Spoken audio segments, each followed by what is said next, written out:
ইন্দোনেশিয়ার এক গ্রামের মসজিদের ইমাম ছিলেন ইমাম আহমেদ, যিনি একজন সৎ এবং আল্লাহর বান্দা। অত্যন্ত ধার্মিক এক পরিবার তার। ইমাম আহমেদ জীবনের অনেকটা সময় ব্যয় করেছেন জিনে ধরা বা শয়তানের প্রভাবে আক্রান্ত মানুষদের রুকিয়া অর্থাৎ এক্সোসিজম করে সুস্থ করে তুলতে। কিন্তু একদিন এক ভয়ঙ্কর শয়তান তার পরিবারের পিছু নেয়, তাদের ঈমানকে ধ্বংস করে, তাদের মনকে বিভ্রান্ত করে। প্রতিটি রাত হয়ে ওঠে আতঙ্কের, প্রতিটি দোয়া যেন এক যুদ্ধ। বন্ধুরা, আজকের গল্পটা শুধু একটা রহস্য বা ভয়ঙ্কর ঘটনা নয়, এটা সেই সতর্কবার্তা যা প্রত্যেক ধার্মিক মানুষদের জন্য শিক্ষা হয়ে থাকবে। তাই অনুরোধ করছি, শেষ পর্যন্ত সঙ্গে থাকুন, কারণ এই গল্পের পরতে পরতে লুকিয়ে আছে এক ভয়াল সত্য যা আপনার ভাবনাকে নাড়া দিয়ে যাবে। বলছিলাম, ইন্দোনেশিয়ান ইসলামিক হরর মুভির কাহিনী, যার নাম হলো দ্য কার্সড অফ সেটান টেম্পটেশন। তাই গল্প শুরু করার আগে আপনাদের কাছে একটি রিকোয়েস্ট, প্লিজ ভিডিওটি লাইক এবং শেয়ার করে দিন এবং আমাদের চ্যানেলটি সাবস্ক্রাইব করে আমাদের সাথেই থাকুন। তো চলুন ডুব দেই আজকের রহস্যের আড়ালে। গল্পে শুরু হয় ইমাম আহমেদ নামের এক মানুষকে দিয়ে, যে তখন জেলে বন্দি অবস্থায় নিজের সাজা কাটছে। সেখানে একদিন নামাজ আদায় করার সময় এক পুলিশ এসে বলে কেউ তার সঙ্গে দেখা করতে এসেছে। তারপরই গল্প ঘুরে যায় 7 মাস আগের সময়ে, যেখানে ইমাম আহমেদ তার স্ত্রী আর 2 মেয়ে ইয়াসমিন এবং নায়লাকে নিয়ে সুখে বসবাস করছিল। যদিও তাদের হাতে বেশি টাকা পয়সা ছিল না, কিন্তু পরিবারের মধ্যে ভালোবাসা ছিল অফুরন্ত, আর তাতেই তাদের ছোট্ট সংসারে ছিল শান্তি এবং সুখ। কিন্তু সেই একই গ্রামে থাকত একটি মেয়ে, রানী। তার উপর ভর করেছিল এক শয়তানি আত্মা, তাই তাকে দড়ি দিয়ে বেঁধে রাখা হতো। একদিন রানীর মা যখন তার জন্য খাবার নিয়ে আসে, তখন রানী কষ্টে কাতর হয়ে মাকে বলে, আমার অনেক ব্যথা হচ্ছে মা, আমি কি কোনো ভুল করেছি? তখন তার মা তাকে সান্ত্বনা দিতে চেষ্টা করে, কিন্তু মেয়ের এমন অবস্থা দেখে সে নিজেকে সামলাতে পারে না, তাই সে রানীর হাতের বাঁধন খুলে দিতে যাচ্ছিল। ঠিক তখনই রানীর শরীরে থাকা শয়তান জেগে ওঠে। ভয়ে কাঁপতে থাকা রানীর মা পালাতে চায়, কিন্তু দরজা ইতিমধ্যেই বন্ধ হয়ে গেছে আর চাবিটা পড়ে গেছে রানীর হাতের কাছে। ফলে রানী নিজেই নিজের বাঁধন খুলে ফেলে এবং হঠাৎ তার মায়ের উপর ঝাঁপিয়ে পড়ে মাংস ছিঁড়ে খেতে শুরু করে। এরই মধ্যে রানীর বাবা ইমাম আহমেদকে নিয়ে সেখানে আসে রুকিয়া করার জন্য। তারা ঘরে ঢোকার চেষ্টা করে, কারণ ভেতর থেকে তার স্ত্রীর চিৎকার শোনা যাচ্ছিল। দুজনে মিলে দরজা ভেঙে ঢোকে। আহমেদ তখন রানীর মাকে বাইরে বেরিয়ে যেতে বলে আর নিজে শয়তানের মুখোমুখি হয়। ইমাম আহমেদ পবিত্র শক্তি আর সূরার ব্যবহার করে রুকিয়া করতে শুরু করে, কিন্তু সেই শয়তান আহমেদকে একটুও ভয় পায় না। সে তার ধারালো নখ দিয়ে আহমেদের পেটে আঘাত করে রক্তাক্ত করে দেয়। রানী তখন আর মানুষ নেই, একজন বন্য জানোয়ারে পরিণত হয়েছে। সে আহমেদের উপর ঝাঁপিয়ে পড়ে। আহমেদ কষ্টে তার পায়ে আঘাত করে এক জায়গায় বসিয়ে ফেলে এবং সঙ্গে সঙ্গে সূরা পড়তে শুরু করে। প্রার্থনার শক্তিতে শেষ পর্যন্ত রানীর শরীর থেকে সেই শয়তান বেরিয়ে যায়। রানী অনেকদিন ধরেই অদ্ভুত কিছু অনুভব করছিল, কিন্তু এখন সেই পুরোপুরি স্বাভাবিক হয়ে গেছে। তাই কৃতজ্ঞতা হিসেবে তার বাবা আনসার আহমেদকে কিছু টাকা দিতে চায়, কিন্তু আহমেদ তা নিতে অস্বীকার করে, কারণ সে এসব করে শুধুমাত্র আল্লাহর নামে, নিজের স্বার্থে নয়।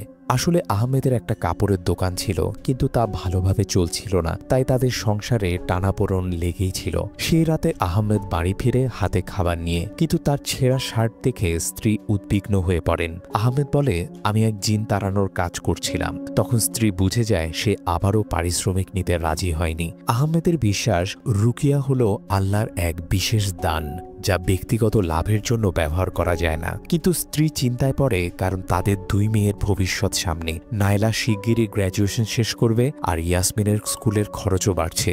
টাকা ছাড়া এইসব কিভাবে সম্ভব? আহমেদ তাকে শান্ত করে বলে, আল্লাহর উপর বিশ্বাস রাখো, তিনিই পথ দেখাবেন। এরপর দেখা যায় নায়লা স্কুলে যায়।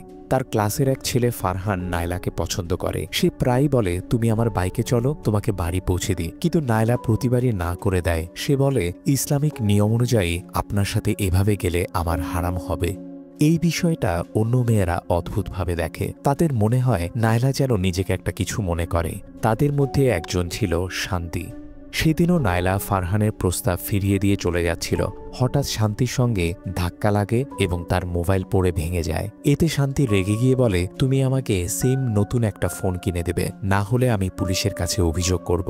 এই ঘটনা নাইলা বাড়িতে গিয়ে বাবা মাকে জানায়, কিন্তু সেই ফোনের দাম তাদের কাছে অনেক বেশি। আহমেদ এবং তার স্ত্রী চিন্তায় পড়ে যায়, কোথা থেকে এত টাকা আসবে। ঠিক তখনই ইয়াসমিন এসে বলে তার স্কুল ফি বাকি আছে, যদি না দেয়া হয় সে পরীক্ষায় বসতে পারবে না। একসঙ্গে এত বিপদে আহমেদ এবং তার স্ত্রী ভীষণ দুশ্চিন্তায় পড়ে যায়। দোকানের ব্যবসাও চলছে না, খরচের চাপও বাড়ছে। আহমেদ তার স্ত্রীকে বলে, বিশ্বাস রাখো, আল্লাহ সাহায্য করবেন। ঠিক তখন তাদের বাড়িতে আসে আনসার, সঙ্গে তার বস তৈমুরকে নিয়ে। তারা আহমেদকে অনুরোধ করে তাদের মেয়ে রত্নাকে সাহায্য করতে, কারণ তার উপরও শয়তানের প্রভাব নেমে এসেছে। অনেক এক্সোসিজম করা হয়েছে কিন্তু কোনোটাই কাজ করেনি, তাই এবার তারা আহমেদের দ্বারস্থ হয়েছে। রত্নার বাবা মা আহমেদকে তার ঘরে নিয়ে যায়, আর সেখানে দৃশ্যটা ছিল ভয়ঙ্কর। রত্না দেয়ালের উপরে উঠে বসে আছে, চোখে আগুনের দৃষ্টি। আর অবাক করা ব্যাপার হলো, সে আগেই আহমেদের নাম জানত। আহমেদকে রত্না সতর্ক করে দেয় যে সে যেন এসব থেকে দূরে থাকে, কিন্তু ঠিক তখনই দরজাটা নিজে থেকে বন্ধ হয়ে যায়, আর রত্নার বাবা মা বাইরে আটকা পড়েন।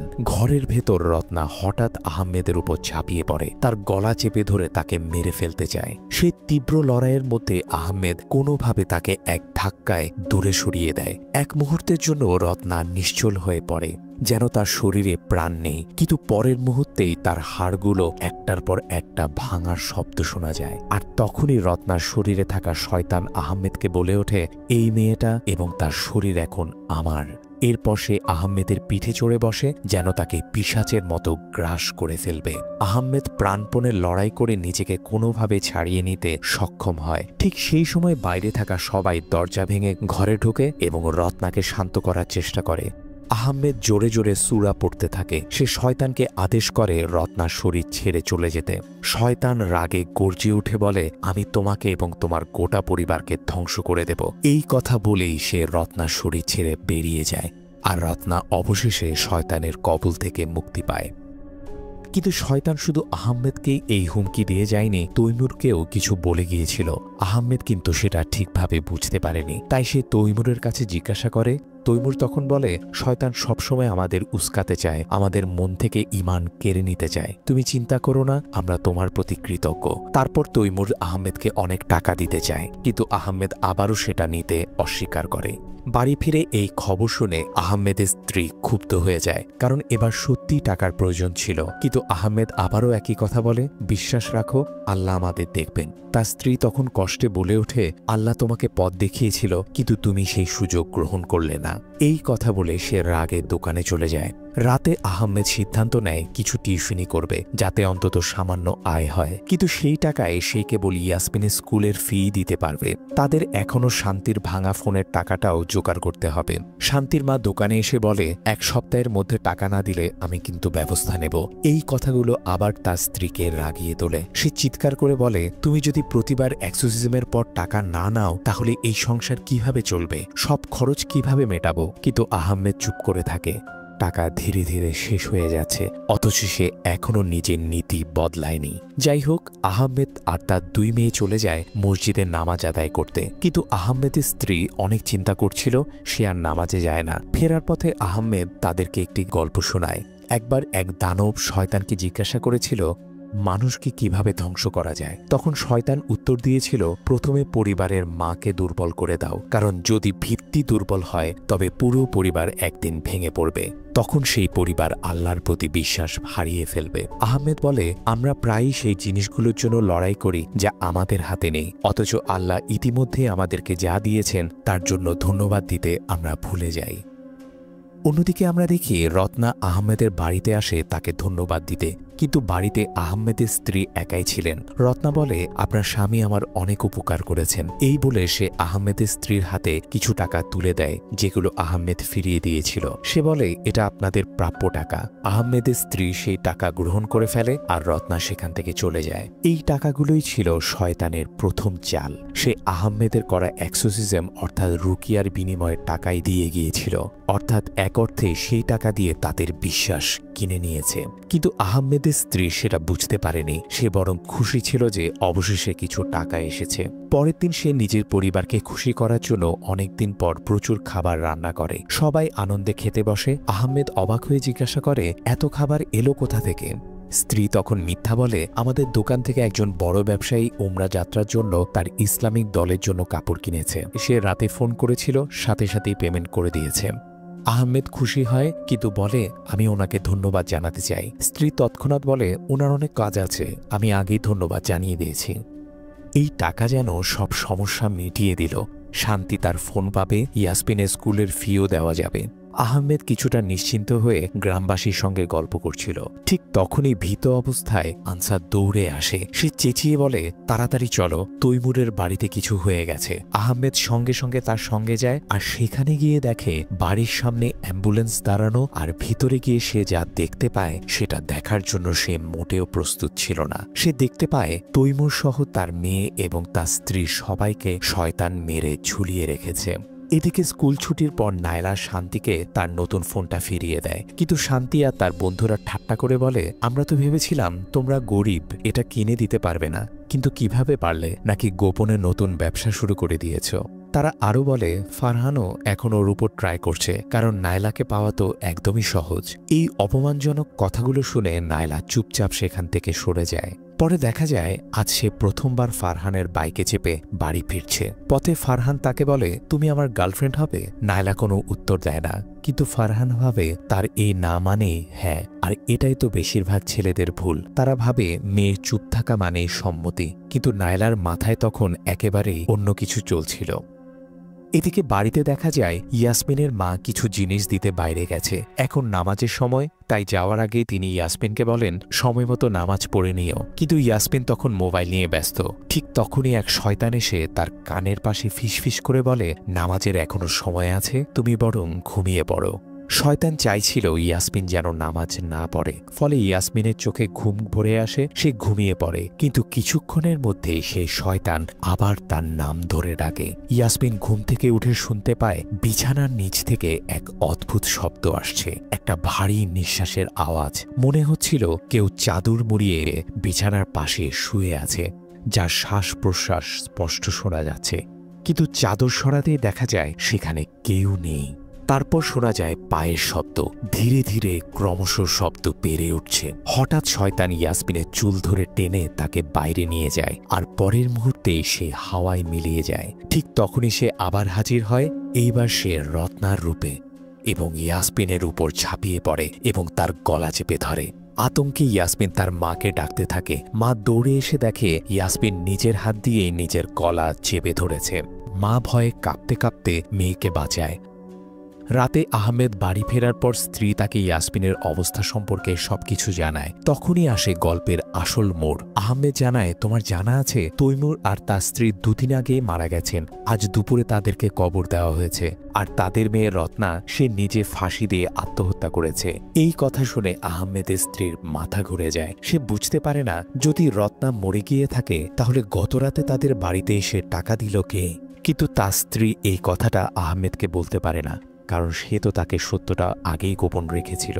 সেই রাতেই ফারহান নায়লার ঘরে জানালা ঠকঠক করে। নায়লা জানালা খুলতে যায়, কিন্তু খোলার আগে সে শয়তানের কবলে পড়ে যায়। রত্নার রূপে সেই শয়তান তাকে আদেশ দেয় তুমি তোমার সৌন্দর্য দিয়ে ফারহানকে প্রলুব্ধ করো। এরপর নায়লা, যে এখন পোজেসড অবস্থায় ছোট ছোট পোশাক পরে ফারহানের সঙ্গে একটা হোটেলে চলে যায়। সেখানে তারা শারীরিক সম্পর্কে জড়িয়ে পড়ে। পরের দিন সকালে যখন ইয়াসমিন নায়লার জন্য অপেক্ষা করছিল একসাথে স্কুলে যাবে বলে, কিন্তু নায়লা দেরি করাতে সে একাই চলে যায়। কিন্তু ঘরের ভেতর দেখা যায় নায়লা এখনো শয়তানের নিয়ন্ত্রণে আছে। সে নিজের স্কার্ট ছোট করে কেটে স্কুলে পড়ে যায়। ক্লাসে ঢুকতেই সবাই অবাক হয়ে তাকিয়ে থাকে। সে সরাসরি ফারহানের কাছে গিয়ে বলে গত রাতটা কিন্তু দারুণ ছিল। তারপর শান্তির কাছে গিয়ে তাকে হুমকি দেয় ফারহান এখন আমার বয়ফ্রেন্ড, তার থেকে দূরে থাকো, আমি তো তোমার চেয়ে অনেক বেশি সুন্দরী। এই কথা শুনে শান্তি রেগে গিয়ে তাকে গালমন্দ করে ফেলে। উত্তরে নায়লা পুরো ক্লাসের সামনে তাকে চড় মারে। শান্তির প্রচণ্ড অপমান হয়। বন্ধুরা কোনোভাবে তাকে শান্ত করে। স্কুলের কেউই বুঝতে পারছিল না নায়লার এই অদ্ভুত আচরণের কারণ কি। অবশেষে স্কুল কর্তৃপক্ষ তাকে সাসপেন্ড করে দেয়। যখন নায়লা স্বাভাবিক অবস্থায় ফিরে আসে সে কিছুই মনে করতে পারে না, বুঝতে পারে না কেন তাকে স্কুল থেকে বের করে দেওয়া হয়েছে, কিংবা তার স্কার্ট এত ছোট কেন। মধ্যরাতে তার ভেতরে সেই শয়তানটা আবার জাগ্রত হয় আর তাকে বলতে থাকে তোর বোনকে নামাজের জন্য জাগিয়ে তোল। সে তখন তার বোনকে গিয়ে ডাকতে শুরু করে। যদিও নামাজ আদায় করার এটা কোনো টাইম না, তবুও তারা দুজন সালাত পড়তে থাকে। মাঝপথে নাইলা ইয়াসমিনের দিকে মুখ করে বসে এক অদ্ভুত হাসি দেয়, একটা ক্রিপি পিশাচি হাসি। দ্বিতীয় সেজদা দেওয়ার পর উঠে ইয়াসমিন দেখতে পারল তার বোন পশ্চিম দিকে নয়, তার দিকে ফিরে রয়েছে, আর চোখটা খুবই ভয়ঙ্কর সাদা। হঠাৎ নাইলা তার হাত মুছড়ে দেয়। ব্যথায় ইয়াসমিন চিৎকার করে ওঠে। বাবা মা দৌড়ে এসে তাকে বাঁচায়। ইয়াসমিন বলে তার বোনের ভেতরে শয়তান রয়েছে, কিন্তু আহমেদ সেটা মানতে চায় না। এবার আহমেদ চারপাশের অশুভ শক্তি টের পাওয়ার চেষ্টা করে, কিন্তু কিছুই সে অনুভব করতে পারে না। তাই সে ইয়াসমিনের আত্মিক দৃষ্টি খুলে দেয়, যাতে সে দেখতে পায় কোথায় শয়তান আছে। আর যেই মাত্র সে তা খোলে, ইয়াসমিন তার নিজের বোনের দিকে ইশারা করে বলে ওখানে। কিন্তু আহমেদ এবং তার স্ত্রী বিশ্বাসই করতে পারে না। তবু এক মুহূর্তের জন্য আহমেদের মনে সন্দেহ জাগে, কিন্তু বাবা মা দুজনেই তাকে বোঝায় ও তো তোমার বোন। আর ঠিক তখনই আমরা দেখি পেছনে শয়তান এক শয়তানি হাসি হাসছে। কিন্তু বন্ধুরা, যা এখন নাইলার সঙ্গে ঘটতে চলেছে তা তাকে একেবারেই ভেঙে ফেলবে। সে মানসিকভাবে চূর্ণ বিচূর্ণ হয়ে পড়ে, নিজের বোনকে একা স্কুলে যেতে বলে, আর নিজে ঘরে বসে কাঁদতে থাকে। তার মাথা ঘুরতে থাকে, পেটে ব্যথা ওঠে, তারপর হঠাৎই বমি হয় এবং তখনই জানা যায় নাইলা গর্ভবতী হয়ে পড়েছে। কিন্তু নাইলা কিছুই বুঝতে পারছিল না সে কিভাবে প্রেগনেন্ট হয়ে গেল, কারণ সে তো কখনো ফারহানের সঙ্গে যাওয়ার জন্য রাজি হয়নি। আর যেন এতটুকুই যথেষ্ট ছিল না, নাইলা যখন স্কুলের বাইরে লুকিয়ে ফারহানকে দেখে, তখন দেখে ফারহান আরেক মেয়েকে নিয়ে ফিজিক্যাল হতে যাচ্ছে। এটা দেখে নাইলার মন একেবারেই ভেঙে যায়। এই কষ্ট সে না বাবা মাকে বলতে পারে, না কোনো বন্ধুকে সে জানাতে পারে। নাইলার শরীর দিন দিন খারাপ হতে থাকে। আহমেদ যখন কারণ জিজ্ঞাসা করে, সে মিথ্যা বলে আবহাওয়ার পরিবর্তনের জন্য এমন হচ্ছে। কিন্তু ঠিক তখনই হঠাৎ বমি হয় তার, আর সে নিজের রুমে চলে যায়। সেই সময় ইয়াসমিন আসে আর আহমেদ তাকে বলে নামাজ পড়তে, কারণ সে আজকাল নামাজ পড়া ছেড়ে দিয়েছে। কিন্তু ইয়াসমিন ভয় পায়, সে ভাবে নামাজ পড়লে শয়তান আবার তাকে বিরক্ত করবে। তখন আহমেদ তাকে বোঝায় যদি সে নিয়মিত নামাজ পড়ে আল্লাহ তাকে রক্ষা করবেন। তার চলে যাওয়ার পর আহমেদ তার স্ত্রীকে বলে মেয়েদের খেয়াল রাখতে, কারণ তারা এখন আর ঠিকমতো নামাজ পড়ে না। কিন্তু তার স্ত্রী বলে ওরা তো বড় হয়েছে, নামাজ না পড়লে সেটা তাদের নিজেদের পাপ। এই কথাটা খুবই খারাপ লাগে আহমেদের, কেননা ছেলে মেয়েদেরকে বিবাহের আগ পর্যন্ত ইসলামিক শাসন করার দায়িত্বের মধ্যে পড়ে। এমন সময় আহমেদের কাছে আসে এক্সোসিজমের আরেকটা কেস। মেয়েটির ভেতরে থাকা দানবটি আহমেদকে বলে তোর চিকিৎসা আর কাজ হবে না রে, তোর দোয়াও এখন কবুল হবে না। আমরা দেখতে পাচ্ছিলাম তখনই আহমেদের নাক দিয়ে রক্ত পড়ছিল। সে ভেবে পাচ্ছিল না কেন এসব হচ্ছে। কিন্তু এই প্রশ্নের উত্তর আহমেদ খুব শিগগিরই পেয়ে যায় যখন এক লোক তার কাছে খাবার নিয়ে আসে। সে বলে এই খাবার সে হালাল উপায়ে রোজগার করা টাকায় কিনেছে। এটা শুনে আহমেদ সেটা গ্রহণ করে। তখন লোকটা প্রশ্ন করে যদি কেউ হারামের টাকায় খাবার কিনে খায় তাহলে কি হয়? আহমেদ বোঝায় যদি অন্যায়ভাবে উপার্জিত টাকায় খাবার খাওয়া হয় সেটা শুধু শরীরে যায় না, বরং সেই খাবার আমাদের রক্তের নরকের আগুনের মতো ছড়িয়ে পড়ে আর আমাদের দোয়া কবুল হওয়া বন্ধ হয়ে যায়। সেখানে তখন হাজী রহমান আসে। আহমেদ তাকে বলে আপনি কি সব কাপড়গুলো পেয়েছেন যেগুলো আপনি আমার স্ত্রীর দোকান থেকে কিনেছিলেন? কিন্তু মিস্টার রহমান তখন বলেন আরে কি বলো, আমি তো কোনো কাপড়ই অর্ডার দিইনি। এই কথায় যেন আহমেদের মাথায় বাজ পড়ে। তার মনে পড়ে তার স্ত্রী একদিন প্রচুর খাবার বানিয়েছিল, অথচ তাদের কোনো টাকাই ছিল না। তখনই সে বাড়িতে চলে যায় আর গিয়ে জেরা করতে শুরু করে তার স্ত্রীকে। বলে তুমি টাকা কিভাবে পেয়েছো বলো। ঠিক তখনই আমরা দেখতে পাই নাইলা অজ্ঞান হয়ে পড়ে। সবাই তাকে বিছানায় শোয়ায়। এরপর আহমেদ আবার স্ত্রীকে জিজ্ঞাসা করে সত্যটা। তখন স্ত্রী স্বীকার করে নেয় যে টাকা দিয়ে খাবার বানানো হয়েছিল সেটা রত্না দিয়েছিল, আমি বুঝিনি সেটা ধোঁকা ছিল। সে আহমেদের কাছে ক্ষমা চায় আর আহমেদও তাকে ক্ষমা করে। কিন্তু এখনো রহস্যটা সমাধান বাকি। তাই আহমেদ চলে যায় আনসারের বাড়িতে। এদিকে নাইলা জ্ঞান ফেরে। সে কাঁদতে কাঁদতে মায়ের কাছে ক্ষমা চায় আর বলে সে প্রেগনেন্ট। এটা শুনে তার মা কেঁদে ফেলে, কারণ তার নেওয়া সেই টাকাই আজ এই বিপদে শুরু করেছে। অন্যদিকে আহমেদ যখন আনসারের বাড়িতে পৌঁছায় দেখে শয়তান তার পুরো পরিবারকে মেরে ফেলেছে। শুধু আনসার তখনও বেঁচে ছিল আর মৃত্যুর আগে সে সবকিছু বলে যায়। যেদিন থেকে সে তৈমুরের সঙ্গে কাজ করতে শুরু করে তখন থেকে সে জানত তৈমুর সমস্ত টাকা পয়সা লাভ করেছে অন্য মানুষদের থেকে হাতিয়ে নিয়ে এক শয়তানের সাথে চুক্তি করার মাধ্যমে। চুক্তি অনুযায়ী তার সন্তান যখন 18 বছর বয়সে পৌঁছাবে শয়তান তাকে নিজের করে নেবে। এই কথা গোপন রাখতে তৈমুর আনসারকে টাকা দিয়েছিল, কিন্তু সে বুঝতে পারেনি সেই টাকার কারণে তার গোটা পরিবার ধ্বংস হবে, আর তার মেয়ে রানীর উপর ভর করেছিল সেই শয়তান। যদিও আহমেদের সাহায্যে তৈমুর কিছুদিনের জন্য তার মেয়েকে মুক্ত করেছিল, কিন্তু শয়তান শেষে তার পুরো পরিবারকে মেরে ফেলে। রত্নার দেহ থেকে বেরোনোর আগে শয়তান বলেছিল তৈমুরকে তার প্রতিশ্রুতি ভাঙার মূল্য দিতে হবে। ঠিক তখনই শয়তানের ভয়ঙ্কর গলা শোনা যায়। সে আহমেদকে বলে এবার তার পরিবারের পালা। আহমেদ মৃতদেহ থেকে শয়তানকে বের করে দেয় আর ছুটে যায় নিজের বাড়ির দিকে। ওই সময় দুই বোন ঘরে বসেছিল আর তাদের মা নিজের ভুল বুঝতে পারছিল। তখনই শয়তান তাকে বলে এই সব তারই দোষ, কারণ সে সেই হারাম টাকা গ্রহণ করেছিল। সঙ্গে সঙ্গে শয়তান তাকে আঘাত করে আর তার ভয়ানক চিৎকার ইয়াসমিন আর নায়লার কানে আসে। দৌড়ে গিয়ে তারা দেখে তাদের মা এখন শয়তানের কবলে আর সে তাদের মারতে যাচ্ছে। তখনই হঠাৎ নায়লার প্রাইভেট পার্ট থেকে রক্ত পড়তে শুরু করে। ভয়ে তারা দৌড়ে পালাতে চায়, কিন্তু কোনো রাস্তাই খোলা ছিল না। যখন তাদের মা ইয়াসমিনের উপর হামলা করে তখন নায়লা ঝাঁপিয়ে পড়ে তাকে বাঁচাতে। সে মরিয়া হয়ে মাকে থামানোর চেষ্টা করে, কিন্তু নায়লার মা পজেসড অবস্থায় বারবার ছুরি মারতে থাকে যতক্ষণ না নায়লার মৃত্যু হয়। অর্থাৎ মা নিজের মেয়েকেই মেরে ফেলে, কারণ তখন তার শরীর সম্পূর্ণভাবে শয়তানের দখলে ছিল।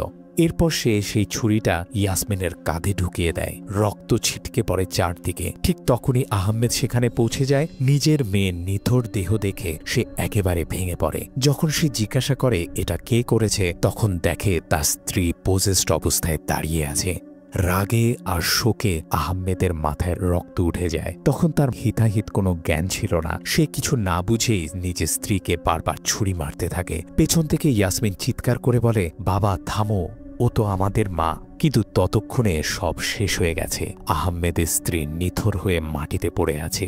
এরপর আমাদের জানানো হয় আসল ঘটনাটা। একজন মহিলা পজেসড অবস্থায় নিজের মেয়েকে মেরে ফেলেছিল, আর শয়তানের প্রলোভনে প্রভাবিত হয়ে সেই মহিলার স্বামী নিজের স্ত্রীকে হত্যা করেছিল। এই অপরাধের জন্য লোকটিকে 20 বছরের জেল দেওয়া হয়। এখন দৃশ্য বর্তমান সময়ের দিকে ফিরে আসে, যেখানে আহমেদের সঙ্গে দেখা করতে আসে তারই মেয়ে ইয়াসমিন। আহমেদ বলছিল শয়তান তাদের জীবনটাকে শেষ করে দিয়েছে, এবং সে বলে সবসময় ইয়াসমিন যেন নামাজ পড়ে আল্লাহর পথে থাকে। কিন্তু যখন আহমেদ চলে যেতে শুরু করে তখনই দেখা যায় ইয়াসমিনের মুখভঙ্গি পাল্টে গেছে। সে আবার সেই শয়তানের দ্বারা পজেসড হয়ে গেছে। শয়তান আহমেদের দিকে তাকিয়ে বলে হারার পর কেমন লাগছে। আহমেদ কোনো জবাব দেয় না, কিন্তু সেই মুহূর্তেও আহমেদ আল্লাহকে স্মরণ করে।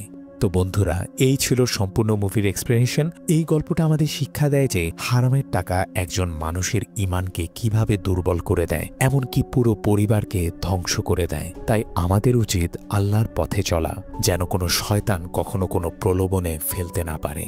তো বন্ধুরা, আশা করি মুভির গল্পটি আপনাদের ভালো লেগেছে। যদি আমার এক্সপ্লেনেশন আপনাদের ভালো লেগে থাকে তাহলে প্লিজ ভিডিওটি লাইক এবং শেয়ার করে দিন, এবং আমাদের চ্যানেলটি সাবস্ক্রাইব করে আমাদের সাথেই থাকুন, কারণ আমরাই একমাত্র এই ধরনের ইন্টারেস্টিং ভিডিও নিয়ে আসি। ধন্যবাদ।